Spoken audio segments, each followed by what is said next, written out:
All right, this is King Doom. I'm prepared for my topic of college sports now. Finally, it done took like 6 bloopers, a introduction video to the channel, and everything. All right, college sports. All right, one of my Twitter followers slash friend slash teammate, well, former teammate, because we both, at least, yeah, we both graduated college. I'm not even gonna throw him under the bus. We both graduated college. Speaking into the universe, and we're both athletes and teammates at our respective university. And so he wanted me to discuss the mindset for success and the mindset for commitment in practice, in competition, and throughout the lifestyle of our sport, which is track and field. Now, I've done it for 9 years, like I said in the video before, and 4 years on top of that for high school. 4 years, well, I'm going to do the breakdown. Middle school was about maybe 2 years, but really 1 year where I actually took it seriously. Then all 4 years of high school, and then 5 years of college. Well, 4.5 of college, but it was 5 years through the NCAA. And if you don't know, the NCAA gives people the opportunity to run for 4 seasons within a 5-year period. So if anybody's trying to go to college to run and you have some hiccups, they give you that additional year for the full 4 seasons, which technically is really 8 because you get indoor outdoor.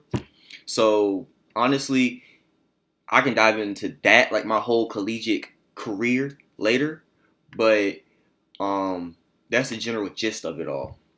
Now, to get to the mindset for success and commitment, I'm gonna be honest with you.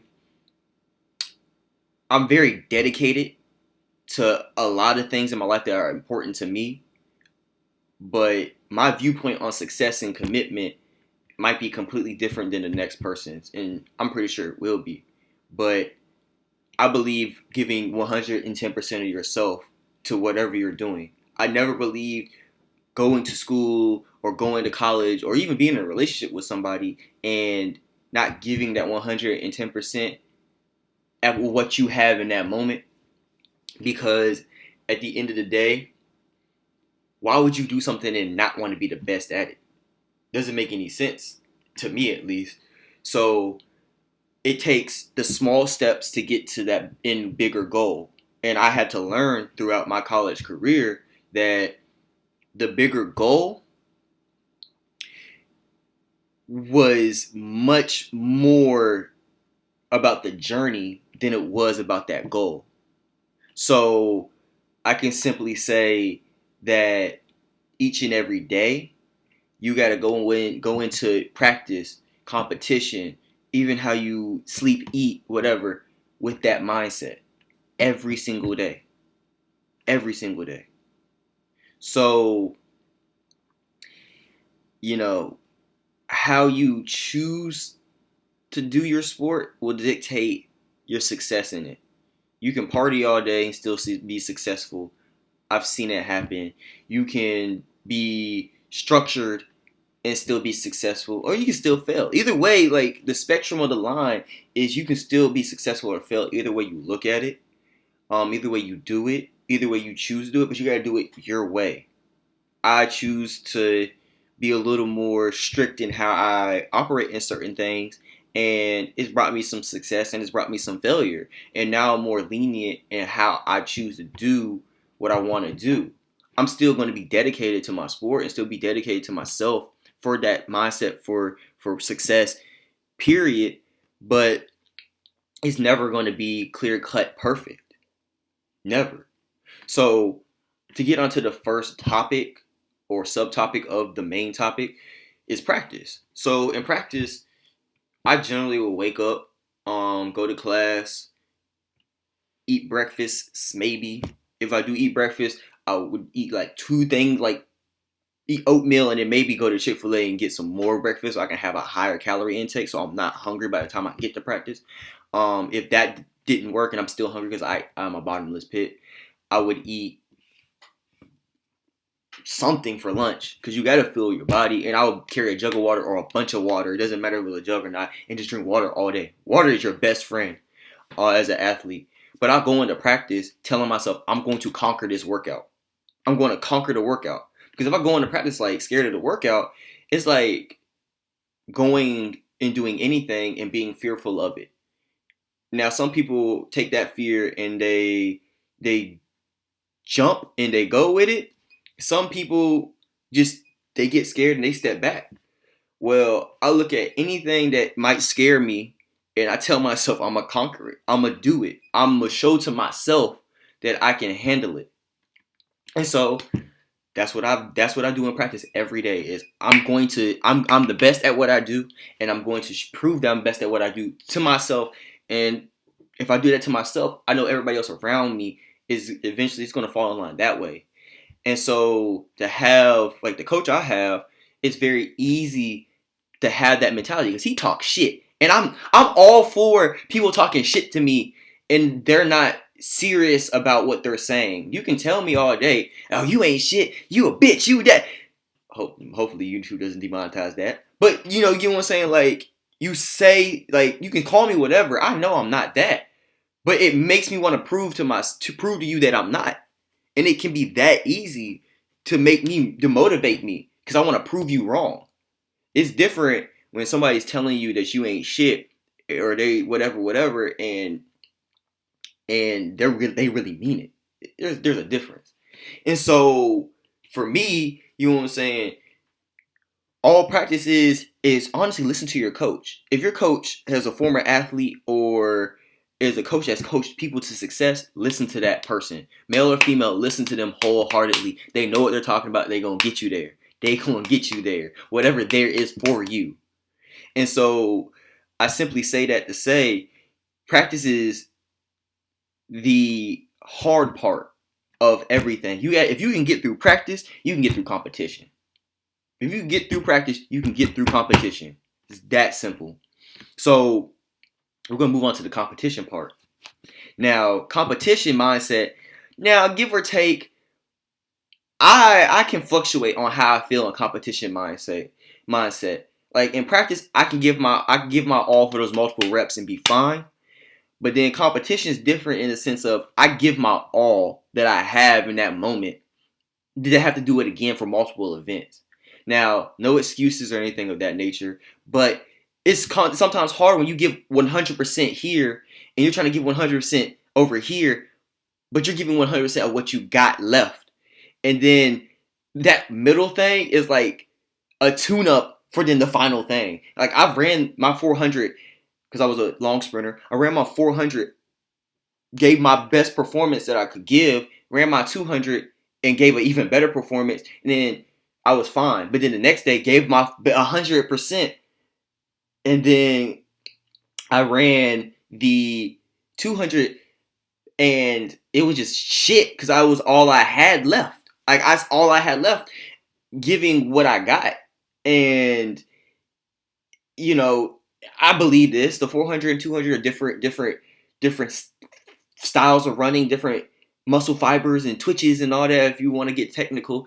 And so it can get really difficult to do not do the sports, but to do the events. To do the events if you don't change your mental when you step into the event. I have to tell myself to run a 200, I got to run it like it's 100.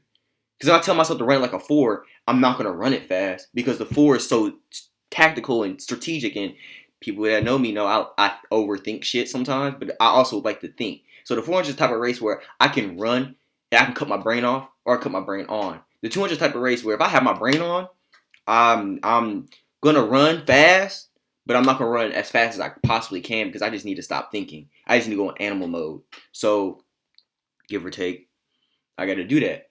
But then like I'll run the 4x4 at the end of the meet, and I done ran faster, if not as fast as my 400 time before that. So I got the strength and the speed. I just need to put my focus more in the second event. Honestly, the first event is going to be secured regardless, and just put my energy into the second event. And I think more likely I'll be more successful if I did that. And if anybody's in that same situation, they'll probably be more successful if they did that, if they tried it. Put your energy, knowing that your second event is probably the more important event. You need to put your energy in that. Not give up on your first event or not give as much, but just know the first event's secured. Now, the lifestyle situation, I kind of bled into that with practice, but shit. Honestly, I'm not even gonna lie to you. Being a college athlete, being a former high school athlete, I've seen the differences between like football players, basketball players, track athletes, tennis players, volleyball players, and what I can say is track athletes are the hardest working athletes in any sport.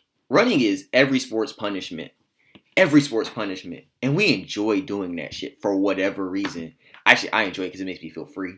But yeah, it's every sport's punishment. So we're going out there and we're dying. Literally, physically feel like we're dying to some extent.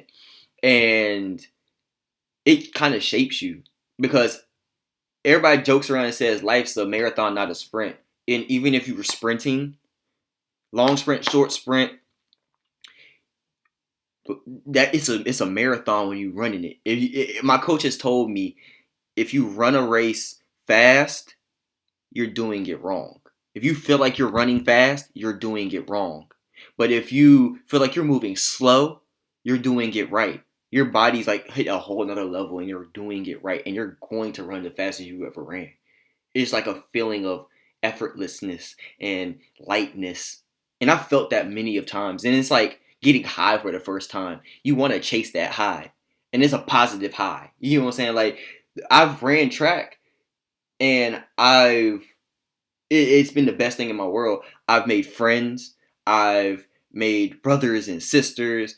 I've met wonderful people who are either just as dedicated as I am or just as intelligent or driven or whatever the case may be. I've met people similar to me. And I've found the one thing that in this world where I feel like a misfit, I fit in.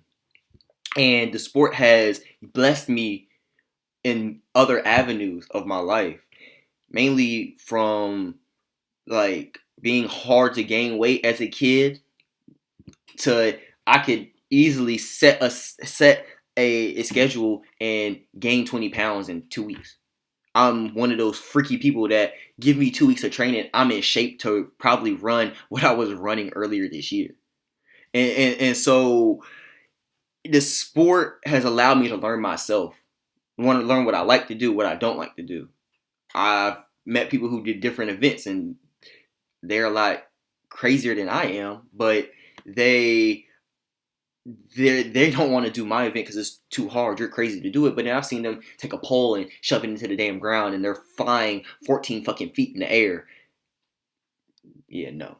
Not scared of it. Just, okay, maybe I might be a little scared of it. But for me, honestly, that's not something that's, something I want to do. I have an interest in. But like my event is a painful event. They say it's a man's event. It's a woman's event. It's an event that's, in my opinion, one of the best events in track and field because it tests everything. Your endurance, your speed reserve, everything. Everything possible. And so it's different. It's completely different. And I feel like I've gone on a tangent.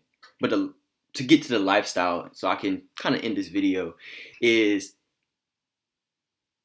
like any other athlete, any other, person that wants to be successful and great, it allows you to phone in, whatever you want to call it, into that niche, that mindset, that idea of success, and you can branch it into any avenue of your life. It's not supposed to be easy at all. It's not supposed to give you what you want, as if you're so great. I played other sports where everybody got participation trophies. But in track and field, the person who wins that day gets the gold medal. Or the people that win that day get medals. You just don't get something because you were there. And if you did, honestly, I wouldn't even accept that shit. I don't even accept the second place, let alone third. But most of the time I look at the situation like, damn, well, that's better than that person who didn't get anything. But I've always stated I'd rather lose a race with a fast time than win a race with a time I have no business winning with. And it's a different mentality because I got people telling me all the time, I want to die with the most medals or win at all costs. And I get it, win at all costs. But how the fuck I could win and be ass, or I could lose and improve? And I feel like with the sport and anything in life, it's all about improvement. If you can improve, you'll be a better person because the way that life works is either you adapt or you die. And that's the only way that we as human beings can survive. And this sport has taught me everything I need to know about life. So the lifestyle part, it's kind of hard to discuss per se because my lifestyle is going to be completely different than somebody else's lifestyle. But it becomes a part of who you are in a sense. It's not you are track and field. You know, I'm King Duma, aka Chase, not the track athlete, but the person who runs track. And so that's the difference. That's the difference. It's made me who I am, and it's made me who I want to become in the future with other endeavors in my life.